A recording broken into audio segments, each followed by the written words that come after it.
मैं हूं इफ्तिखार शामी और आप देख रहे हैं आज की बात। जी हां दोस्तों, आइए शुरू करता हूं आज की बात में एक दुख भरी खबर के साथ। मरने वाले किसानों के अहले खाना से मिलने गए प्रियंका गांधी गिरफ्तार। ताज़ा खबरों के मुताबिक और कांग्रेस उत्तर प्रदेश के ट्विटर हैंडल के ट्वीट के जरिए ये इत्तला मिली है कि कांग्रेस की जनरल सेक्रेटरी को गिरफ्तार करके सीतापुर पुलिस लाइन में ले जाया जा रहा है। इस ट्वीट में लोगों से ये भी कहा गया है कि सभी लोग सीतापुर पुलिस लाइन पहुँचे।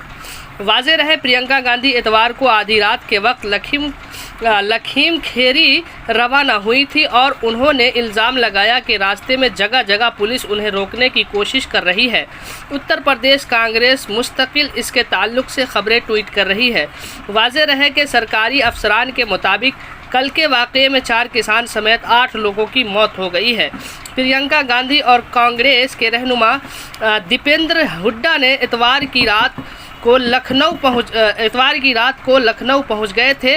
रात को पता लगा कि प्रियंका गांधी लखीमपुर खेड़ी के लिए रवाना हो गई हैं।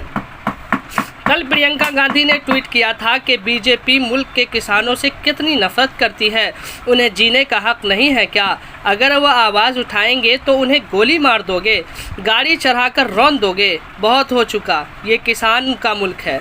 बीजेपी के जालिम नज़रियात की जागीर नहीं है। किसान सत्याग्रह मजबूत होगा और किसान की आवाज़ और ज़्यादा बुलंद होगी।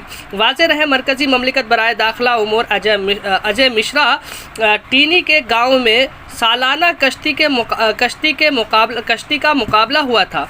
उस तकरीब में उत्तर प्रदेश के नायब वज़ीर आला केशव प्रसाद मौर्य भी पहुंचे थे और किसान नायब वज़ीर आला के ख़िलाफ़ एहतजाज करने पहुंचे थे।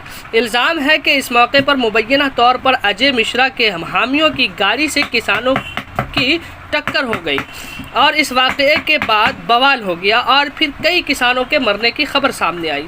मरकज़ी ममलिकत बराए दाखिला उमूर अजय मिश्रा टीनी के बेटे अभय मिश्रा मोनू पर किसानों को गाड़ी से कुचलने के इल्ज़ाम लग रहे हैं और कुछ किसान तंजीमों ने फायरिंग के इल्ज़ाम भी लगाए हैं।